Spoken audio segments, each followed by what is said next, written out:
Hi everyone, I am Tracy Lewis with We Are Winter Garden, and I am joined by Pastor Scott, founder of Matthew's Hope Ministry, and also Shelley, who is the Vice President and Executive Director for Matthew's Hope. Welcome to episode 10, Straight Talk, No BS with Matthew's Hope, where we are going to talk about the Moving Forward program. Before we do that, we just got out of your guys' biggest fundraiser of the year. Let's talk about that a little bit. It's a new theme. Yeah, it was time to do something different. You Okay. know, we talked about it. So many of the events around us now look so much like our garden party that it was like our garden party is not even our garden party anymore. So we really decided to just take a very different approach to it. So this year we did the Wild Wild West meets steampunk. And it turned out to be a really fun night. In fact, I kind of polled people throughout the night what they felt about the new, and they said they really liked it. I mean, we had gaming tables, we had the silent auction, we had dancing. There was a lot of people dancing. We had good music. It was just a fun time. And, it's hard to make money in fundraisers anymore. It really is. It's gotten so expensive to feed people. And the nice thing is we certainly aren't going to make the kind of money we've made in the past. That's just not going to happen in this economy. But we made money this year, and that, along with the fact that everybody had a really good time. I think they did too. Yeah. Shelley, what was your favorite part? I loved seeing everybody get up and dance. Yeah, that was really fun. It was so much fun. That was really cool. Yeah. There was a lot of hurting hips the next day. Yeah. But Everybody more was than getting ever, low. more than any other fundraiser we've ever had, people were up dancing, having a good time. A lot of mingling. Yeah. A lot of great silent auction items, and Greg's painting was beautiful. Yeah, was great. Greg does a nice job. So for those of you who have seen the episodes before, we're in a new location in Brevard County. Well, normally we've been doing our podcast out of our Matthew's Hope Chest In Orange County.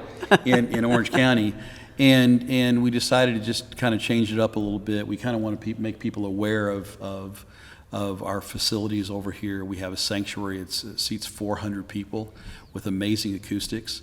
We can host weddings and conferences and concerts and things like that, but we also have in our outreach center, we can turn that into a place for a great reception for 225 people sitting, or 300 sitting with tables, or 300 without tables.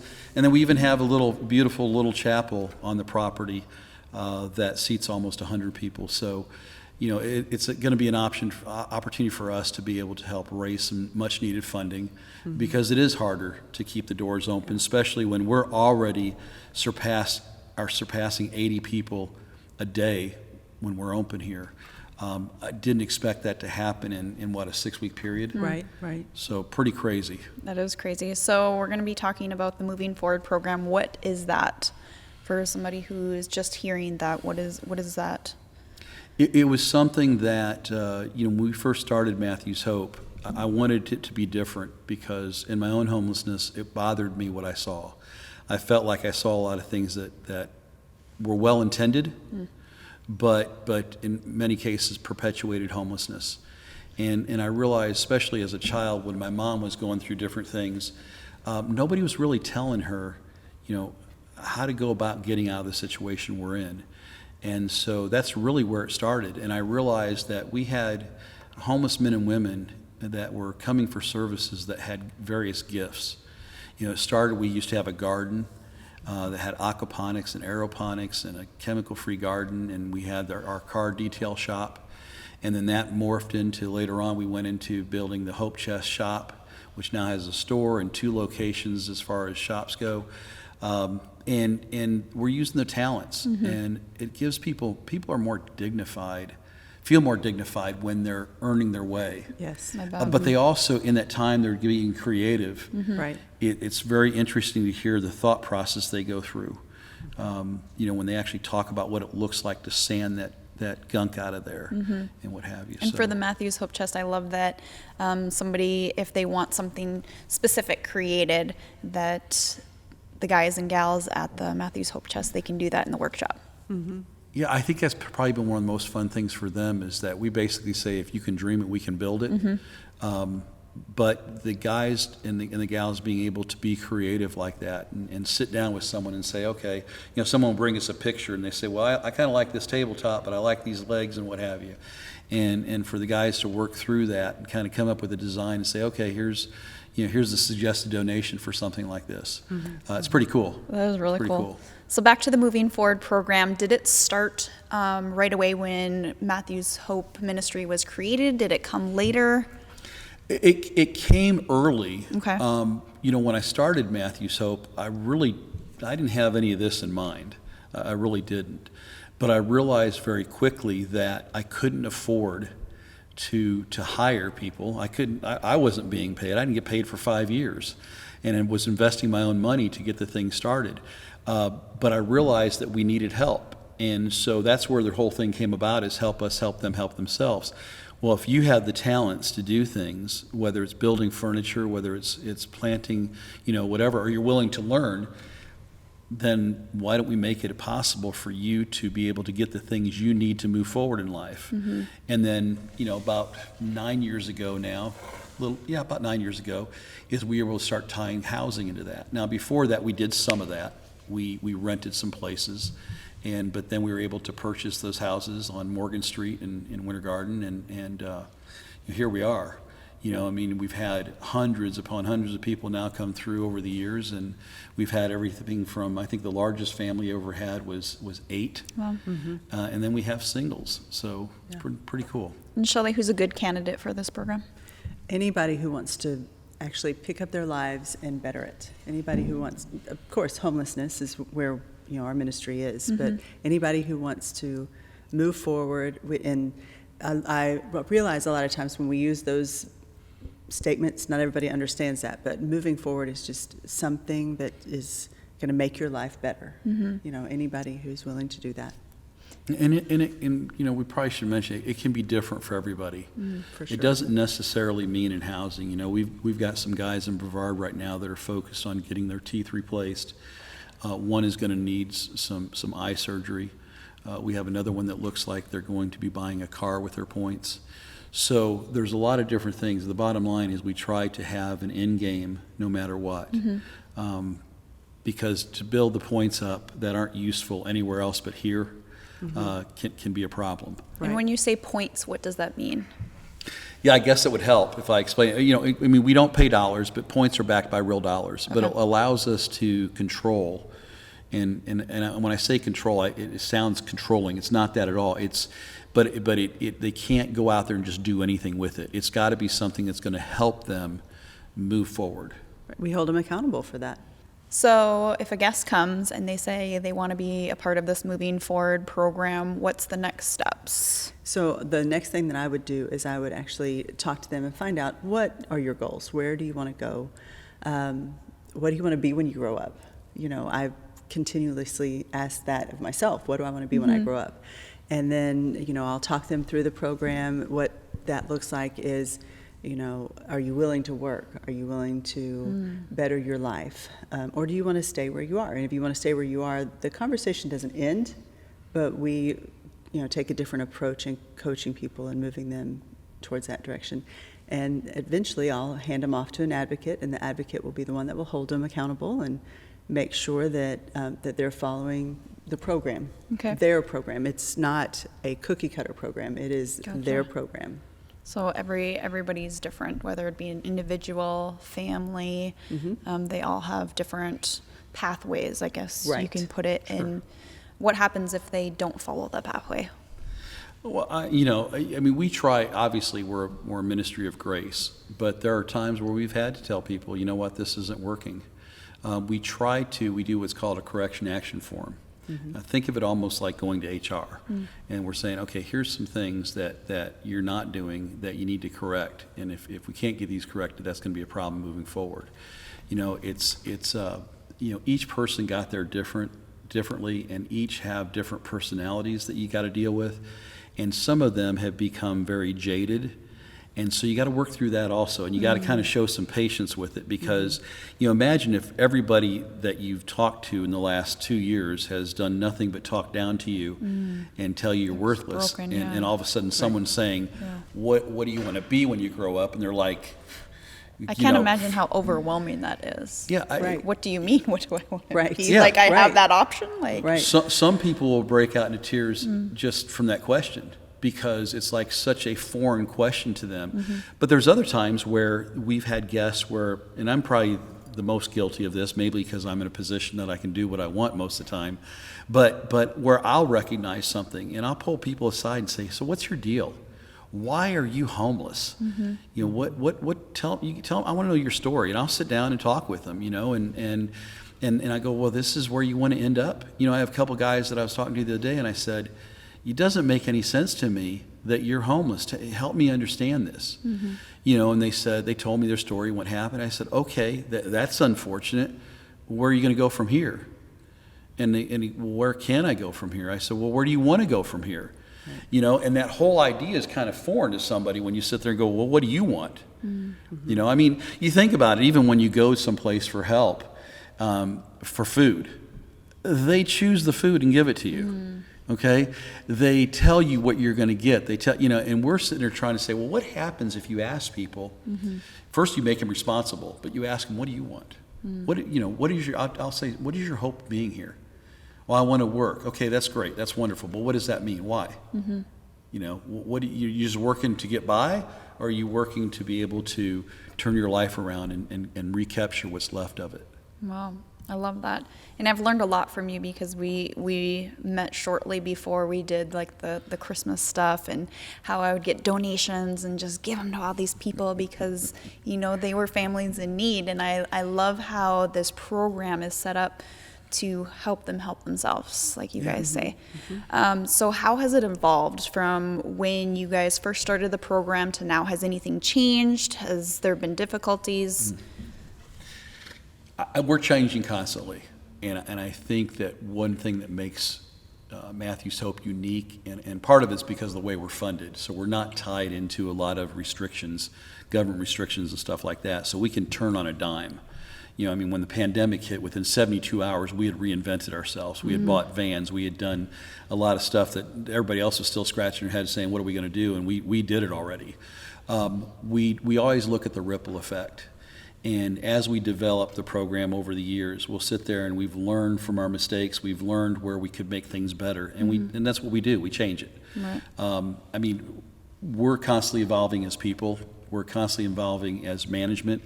Our guests are constantly evolving. There's times where we go and it's mostly women and children. There's other times it's mostly men. Okay.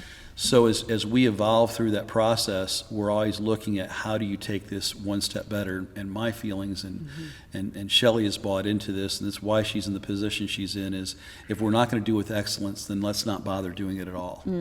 And so we're always looking for that excellence. Okay, we know when we drop the stone it's going to splash, but what's the ripple effect going to be? And when do we need to take a right or take a left, or maybe sometimes say, you know what, we need to shoot that one between the eyes because it's just not what we thought it could be. Right. You know, and sometimes it's adjusting for individuals too, because maybe they have a particular issue, whether it's anxiety, okay, is a big one now. The anxiety level of people is something like I've never seen. Wow. And so we try to work around that a little bit, but ultimately that can't be an excuse. You can't go into an employer and say, hey, listen, I suffer from high anxiety, please lower your voice and what have you. Instead, we try to help people recognize the challenges they have, and in some cases, let it become their superpower. You know, I've talked about that with my own Right. ADD I love and that, yeah, OCD and definitely. dyslexia. If you allow it, you can become your superpower, Yeah. or you can let it destroy you and be an excuse for why everything doesn't go well. That's Right, really right. good. So between Brevard County and Orange County, about how many guests do you guys think are in the Moving Forward program, or does that change daily? It changes quite a bit. Does But it? right now, as we speak today, we have 13 to 15 people between Brevard and Orange County. And, you know, like I said, tomorrow in our outreach, we could have 2 people walk in that we pinpoint and go, we need to see what you're all about. Let's see if you're willing to move forward or if you're just here to have a meal. And why do you think there isn't more people in the program? There's so many homeless all around and in our communities, and this program is so amazing. Like, to you and me, do they see it that way, or what's going on with them that there's not everybody in the program? You know, change is hard. And a lot of times people are afraid of change. And I really think that holds people back. We have people that have graduated from our program that saw us for years before they even would go in and sleep in a bed. Wow. You know, because when you know what you know, it's safe. Right. So, yeah. It's almost like any other abusive relationship. You know, often people say, well, why does this woman go back? She knows she's going to be beaten again. Well, she knows that she's going to be beaten again. She doesn't know what's going to happen when she goes out the door. Right. I think the other challenge that we face a lot is because there are so many organizations that just kind of have gotten this idea that you just kind of give things away, that sometimes they go, well, why should I do that? Because I can just go down to such and such and they're just going to give it to me. You know, I was talking to a couple nonprofits just today, and I was saying to them, you know, if we were all rowing in the same direction and realized that free has no value, and looked at it that way, and that we're looking to not just have people's needs met, but how do we help them be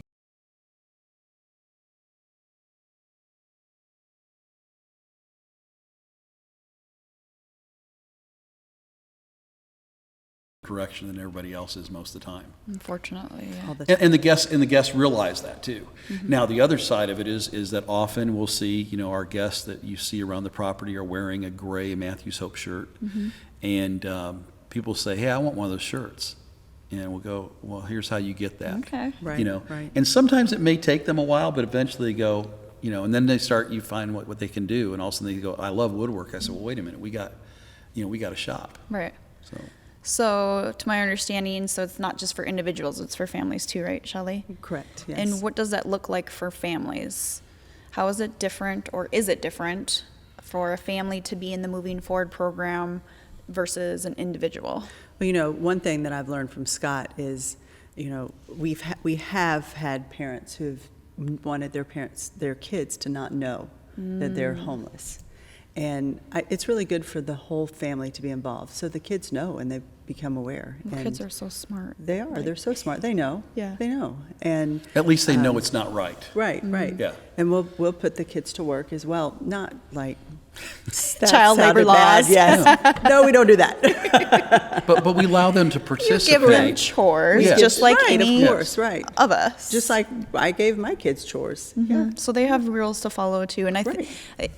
Looking have back real on life. yes, Real life, and looking back yes. on other episodes, we talked about generational homelessness. So I feel like that's so important that they have these rules and you know things to follow, and that they're aware. Like this isn't what is your future if you don't want it to be. You can. Well, I think something that's happened in our society is that we have not made people accountable anymore. And the kids have learned that. And so they grow up to be unaccountable adults. The world doesn't work that way. It just doesn't. Yeah. You are going to be accountable to somebody or something. at some point. Okay? Right. It's just going to happen. Yeah.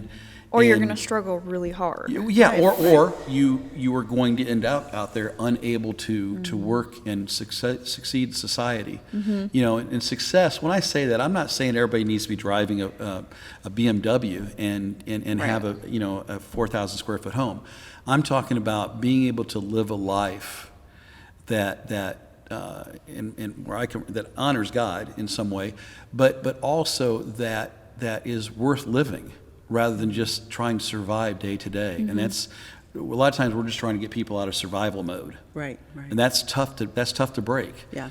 Because it's almost like an addiction. You know, when I was still using, you know, you get up in the morning, you take a little bump, get the day started, and then you got to do that throughout the day to kind of keep moving. Well, Yeah. with homeless, you're looking for, it's breakfast, and then you're looking for lunch, and then you're looking for dinner, and then you're looking where I'm sleeping tonight. Yeah. And then you barely sleep at night because you got one eye open all the time. It's kind of like when you got kids when they're little, Right. and you can't, or when they're older and they're out Yeah. and they haven't come home yet, and you're in bed.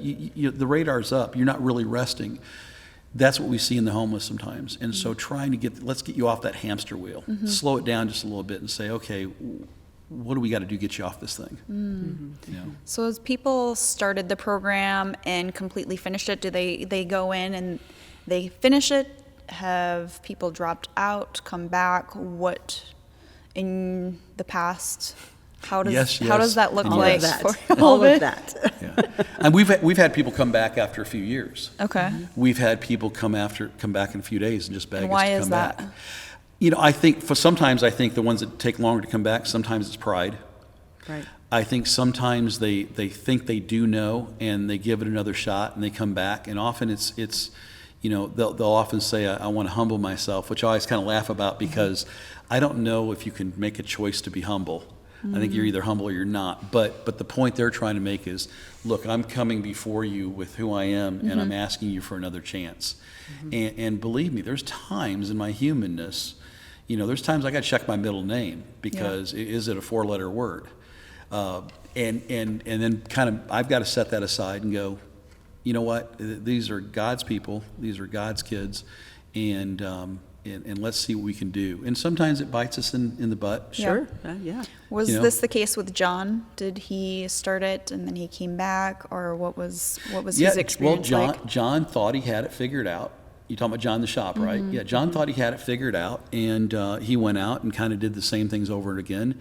And again, he truly did humble himself and say, you know what, you were right. And for John, he's a very intelligent, intellectual type man.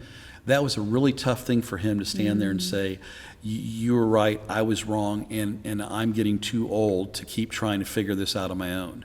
You know, and here he's an employee.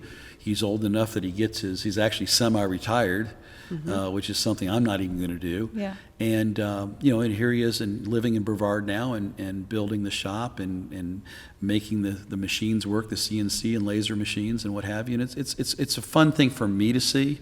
There's times I kind of want to say, hey, John, slow down a little bit, you know. Right. I got to figure out how to pay for all this. But the other side of it is his desire for excellence and wanting to other people experience what he's experienced is pretty cool. That's amazing that this program was there for him and for all of the other guests that you guys are helping. And I'm so inspired by this program. I think it's so different from anything that I've heard from other nonprofits. So I really appreciate you guys putting in your passion and your time. So the Moving Forward program is super inspiring to me, and I hope it's very inspiring to everybody who's watching, but it costs money to do these things. It's not free. So what can we as a community do to help this program continue and help all these other people? We need people's time, talents, and treasures. Okay. So, I mean, we need people who have a skill to come in and, you know, do life skills with our guests, you know. Their, you know, time, volunteering, and then treasure, you know, financially supporting as well. And for financially, what would that look like for somebody? Like if I wanted to give monthly or if I wanted to give a one-time, where would I go to do that? You can go to our website and Okay. hit donate now and follow the prompts. And then, And it will actually show you on there if you want to make a monthly commitment. oh, nice. You know, I think what people sometimes forget is that the truth of the matter is that our average donor is middle class. Right.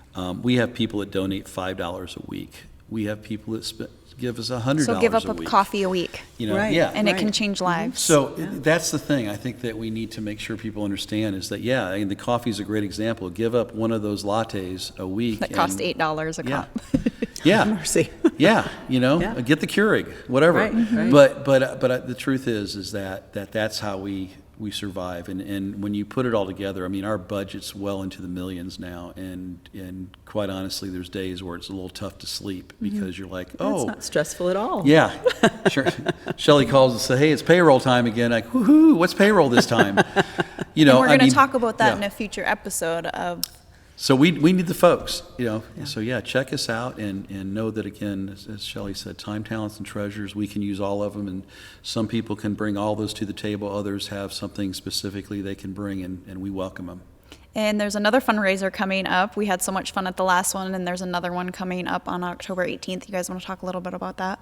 So it's the Acoustic Sunsets. Okay. And it's going to be in Ocoee. All right. At the corner of Roberson and McGuire. It's a lot of fun. He actually pulls together a bunch of food trucks, and the food trucks actually benefit Matthew's Hope, as well as we have pop-up tents and local businesses come in and, you know, show off Raffles their and business. stuff. We have raffles. We're going Okay. to have a silent auction, live music, a lot of fun. It's a lot David of fun. Dorman does a really good job with this. If So you're he's not- done this before. Yes. Okay. Well, and he had done it for other nonprofits in the past, but nobody was really participating. And he came to us and said, hey, would you come out? I'm going, what do you mean? He goes, just come. Yeah. Right. He goes, that's what Just you're be asking there. from us? Yeah. And yeah, we can come. We love a good party. But they put on a silent auction. They have a lot of cool things going on, and it's done right there on his property, Century 21. His professional group, I think, is what they go by. But David Dorman is a very interesting guy. He kind of puts his money where his mouth is at, Yeah. and has made this available for us. And it's a good time. And the nice thing is, it doesn't cost to come at all. Okay. Right. If you come, bring your family, have a good time. Our hope is that you see something at silent auction, or the one thing you can do too, and you can actually purchase these now, is he gives a cruise away. For $100, you get a 1 in 100 chance of winning a cruise. Oh, wow. And the choice, I think, of 2 different cruises. One's a 4-day and one's a 5-day. For 2 people. Yeah, for 2 people in the Caribbean. And so, and all that money that's raised, I think last year they did about $25,000 that Incredible. went straight to us. Yeah. And that's a big deal. Wow. Right. That's fun. So I'll see you guys on the 18th for sure. It'll be fun. Acoustic We'll be there. Sunset. Thank you guys so much for teaching us more about the Moving Forward program. It's so inspiring, and it sounds like it's helping a lot of people move forward into their lives. So we will see you guys next time when we invite a guest who is a part of the program right now. So I'm excited to learn more about his story and what his goals are for tomorrow. That'll be cool. All right, we'll see you guys then. Thanks for watching.